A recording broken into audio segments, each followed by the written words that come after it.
Ehi là, in questo video vediamo le migliori intelligenze artificiali alternative a ChatGPT, 100% offline, quindi tutto quello che chiederete a questi software non andrà su internet, quindi massima privacy e massimo controllo. Quindi faremo un po' di test per vedere qual è la migliore, almeno secondo le cose che a me interessa testare, e vedremo anche quali sono i limiti e gli eventuali sviluppi futuri che questa tecnologia potrebbe avere. Io sono Luigi, in questo canale parliamo di tecnologie che tu puoi controllare. Puoi seguirmi su Telegram, Te Consapevole per quanto riguarda la tecnologia e Te Consapevole Crypto per quanto riguarda le criptovalute. E se ti piacciono i miei video ti consiglio anche di dare uno sguardo agli approfondimenti della Te Consapevole Academy. Ok, allora ho provato un bel po' di intelligenze artificiali con alcuni prompt che mi permettono di capire effettivamente quanto valgono. Ce ne sono tantissime di intelligenze artificiali e continuano, diciamo, ad aumentare in modo esponenziale. Tuttavia, la gran parte delle intelligenze artificiali open source si basano su Llama di Meta, di Facebook, oppure su Mistral, che è un'altra intelligenza artificiale piccolina molto interessante. Allora, quelle che ho provato io sono Codellama, Neural Chat, OpenHermes Mistral, Starling, Orca 2 che è di Microsoft, OpenChat 3.5, Zephyr e Chupacabra. Quindi ce ne sono tantissime. Tra l'altro c'è anche un sito che le raccoglie e dovrebbe fare una sorta di classifica delle migliori. Tuttavia non sempre i test che vedo fatti in questa classifica, secondo me rappresentano la realtà. Questo perché dipende anche da il tipo di test che viene fatto e poi non è detto che tutti i test valgono allo stesso modo. Queste intelligenze artificiali, diciamo, sono piccoline, nel senso che hanno risorse molto minori rispetto a ChatGPT, e quindi magari non sono in grado a fare tutte le attività che è in grado di fare ChatGPT, però hanno dei vantaggi non da poco. Al primo posto la privacy, quindi funzionano assolutamente sul vostro computer o nella vostra rete locale, non funzionano senza internet. Molte sono senza censura, quindi potete chiedere anche delle cose che ChatGPT non vi risponde, e possono essere anche ottimizzate per casi d'uso diversi, magari integrate con i nostri dati e in questo video appunto vi facevo vedere come alcune intelligenze artificiali possono essere integrate per esempio con Visual Studio Code e quindi ci possono aiutare a scrivere del codice migliore in modo molto più agevole. E se volete vedere questo video ho caricato il tutorial nella Te Consapevole Academy su come fare questo tipo di integrazione. E l'altro punto che potrebbe essere vero in certe situazioni, queste intelligenze artificiali potrebbero avere un costo minore, quindi non dovete pagare ogni volta che fate una chiamata perché appunto funzionano dal vostro computer. Ok, quindi vediamo un po' la situazione. Quello che ho utilizzato io è questa interfaccia web che appunto vi faccio vedere come integrarla all'interno di Te Consapevole Academy. Ho fatto alcuni video di approfondimento sulle intelligenze artificiali e quello che vi faccio vedere adesso è, anzi ancora una cosa, quello che stiamo vedendo adesso è praticamente l'inizio di una nuova era informatica, quindi sono dei componenti che adesso sono, diciamo, a sé stanti, tuttavia ci sono già delle proposte di fare dei sistemi operativi dove mettono l'intelligenza artificiale al centro e quindi l'intelligenza artificiale come sistema per interagire, un po' come fosse una tastiera alternativa. Noi con il computer normalmente interagiamo con la tastiera e col mouse, però in realtà se queste intelligenze artificiali, ma anche già adesso, continuano a migliorare, possiamo interagire con i computer tramite audio, video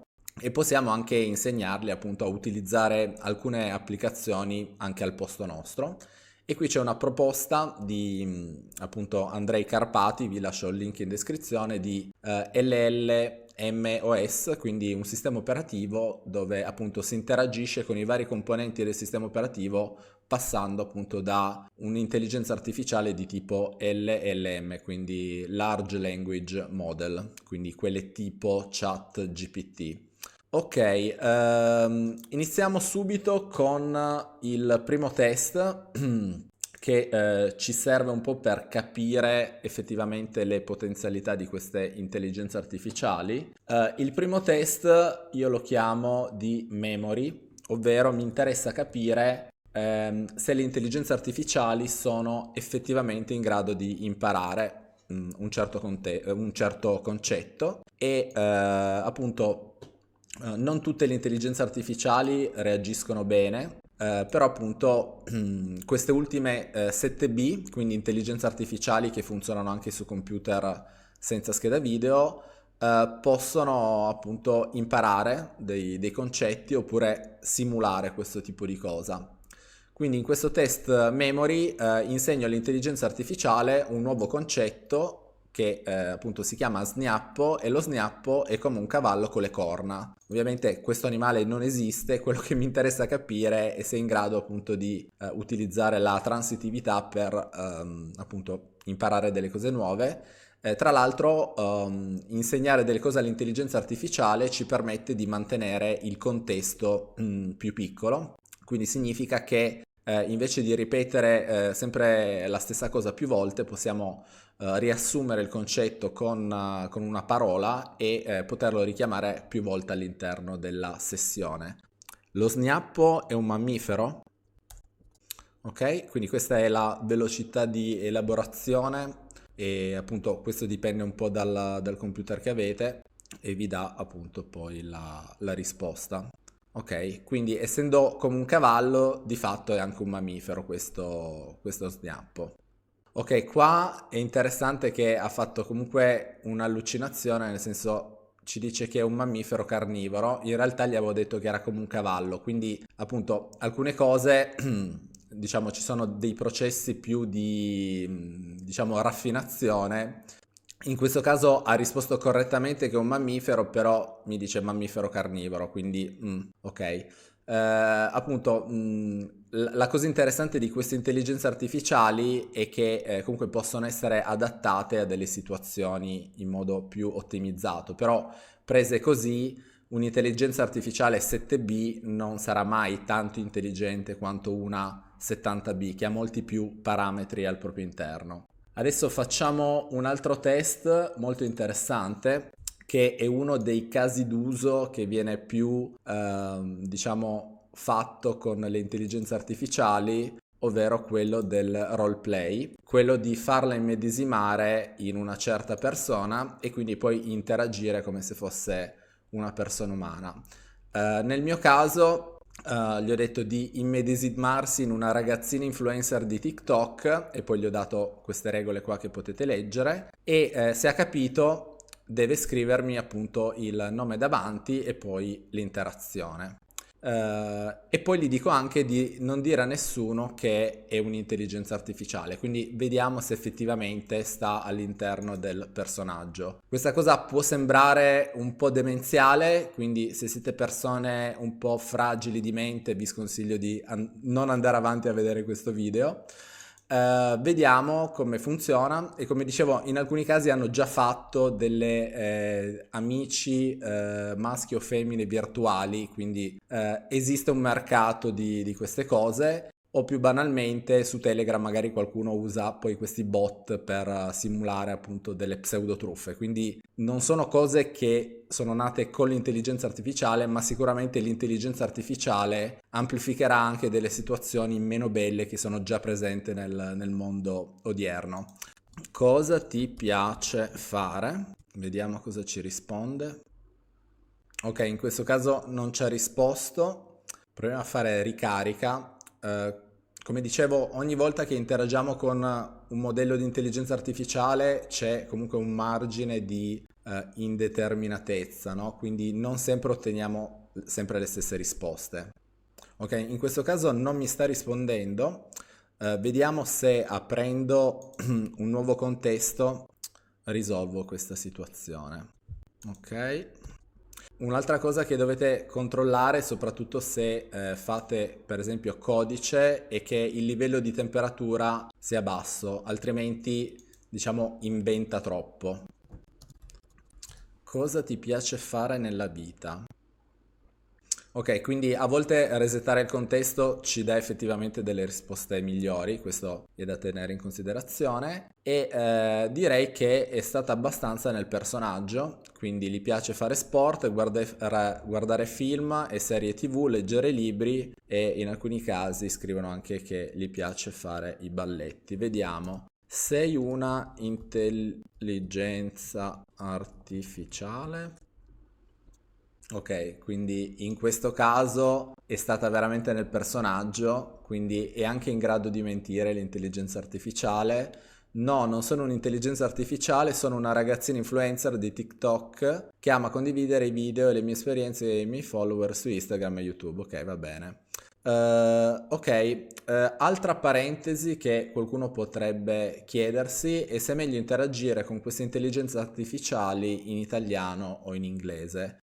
La risposta è che è leggermente meglio interagire in inglese, ma neanche più di tanto. Per esempio, soprattutto in queste intelligenze artificiali più piccole, quindi 7B al posto delle 70B, per esempio facendo la domanda sul riso soffiato, su come si fa il riso soffiato, non capisce bene che cos'è il riso soffiato. Invece se facciamo la stessa domanda in inglese con puffed rice, la risposta diciamo è più verosimile.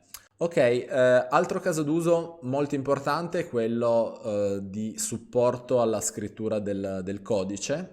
Ok, e appunto questo test secondo me è molto interessante per capire effettivamente quanto può essere d'aiuto un'intelligenza artificiale.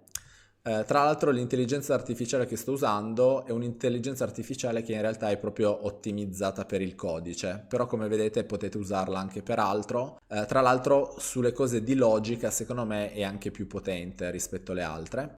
E qua appunto sta scrivendo la risposta. Non è proprio... Allora, la funzione che ho chiesto, quindi una funzione che data una parola ci restituisce la parola con la lettera successiva, quindi se io dico ciao mi scrive DB, quindi mette le lettere successive come in questo esempio, mi restituisce effettivamente il codice che crea la funzione che gli ho chiesto. Tra l'altro se voi date un test, questo test può anche essere come spunto per dare una risposta più corretta. Qui ho visto altre persone su internet che chiedono all'intelligenza artificiale di fare per esempio Snake o dei giochi. In quel caso lì di fatto è una specie di copia e incolla, quindi secondo me non è proprio quello il test migliore da fare. Tuttavia, proprio perché non avete poi la granularità del controllo, però su determinate funzioni, come vedete, può essere effettivamente uno strumento utile. Avevo chiesto anche di restituirmi il main e il test, però non me l'ha messo, però appunto la funzione è corretta. E appunto nella Ten Consapevole Academy vi faccio vedere come integrare questa cosa con l'editor per scrivere codice ed effettivamente può essere molto utile e velocizzare tantissimo appunto la scrittura di codice, soprattutto alcuni linguaggi come per esempio Python sono implementati molto bene all'interno di questa intelligenza artificiale, ma ce ne sono anche altre ottimizzate per il codice. Ok, facciamo un altro test, quindi questo era quello della scrittura del codice che è uno dei casi d'uso abbastanza comuni. Questo è un test così di logica per capire effettivamente quanto può capire. La domanda è in inglese, ma se l'avessi scritta in italiano non sarebbe cambiato molto. Quindi ci sono due bambini che hanno quattro monete. Un bambino perde una moneta, un sacchetto di popcorn costa due monete, quanti sacchetti di popcorn possono acquistare? E in questo caso ci viene data la risposta e la risposta effettivamente è corretta, quindi insieme possono comprare tre sacchetti di popcorn con le monete che hanno. Quindi questo diciamo un test un po' di logica.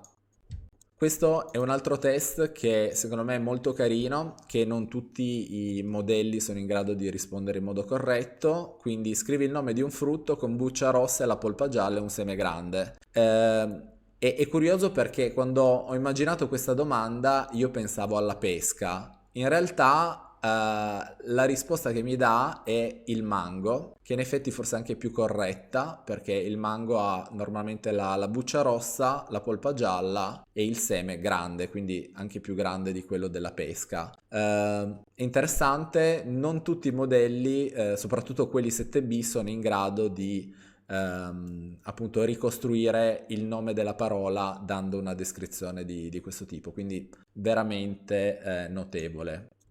Proviamo a fare un altro test.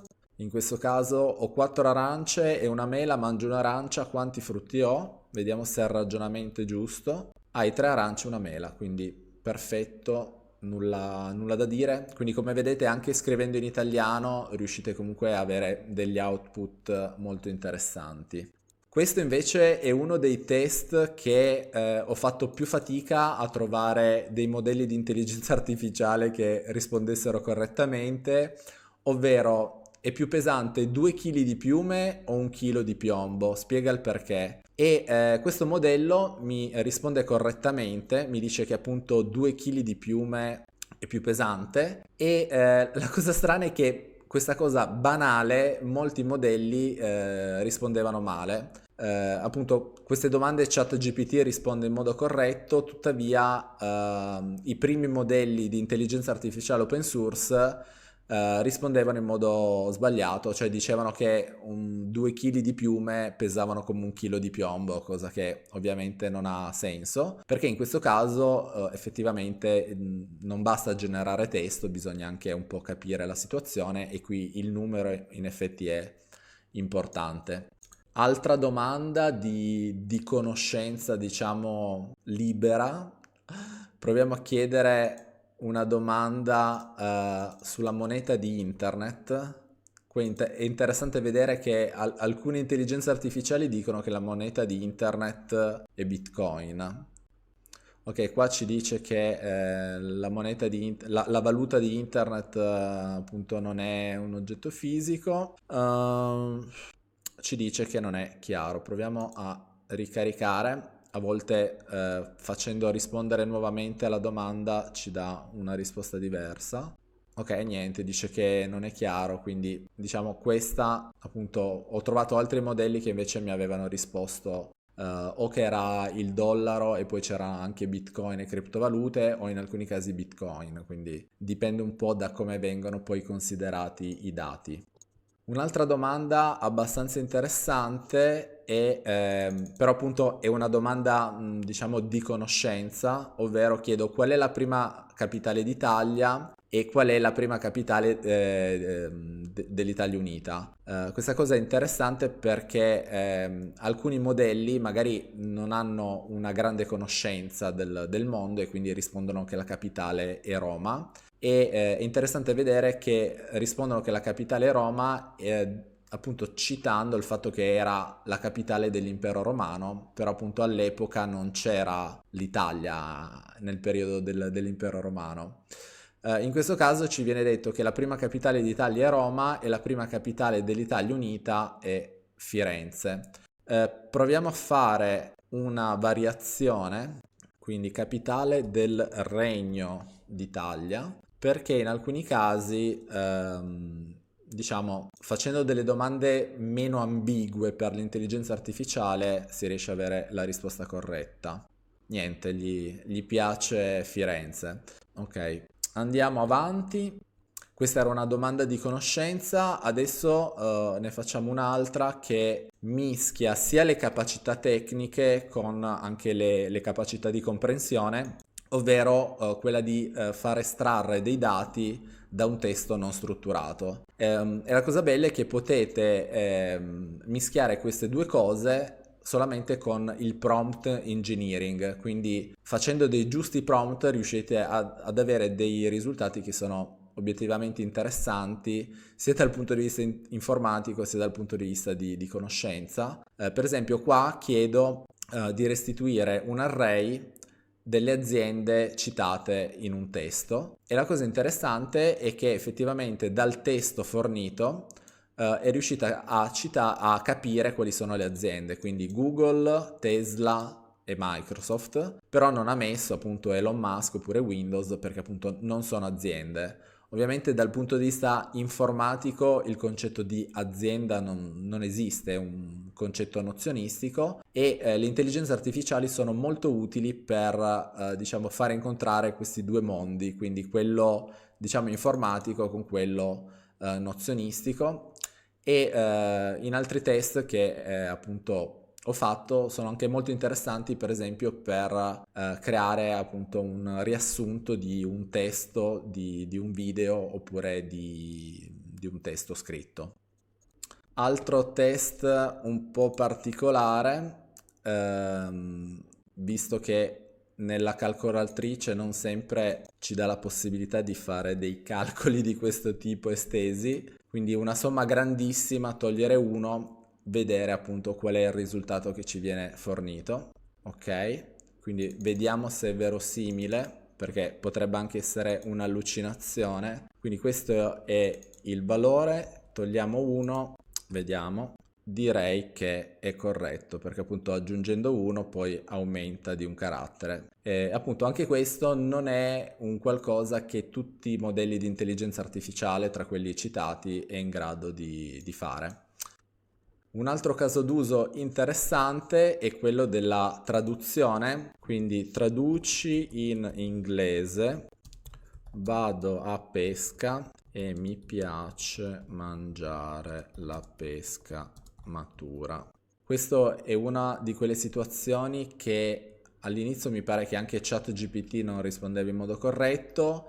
Questi modelli sono in grado di fare delle traduzioni, tuttavia con alcune parole ambigue potrebbero confondersi, quindi in questo caso non riesce a distinguere pesca dall'atto di pescare da pesca il frutto e quindi appunto ci dice pesce maturo invece che pesca matura come traduzione.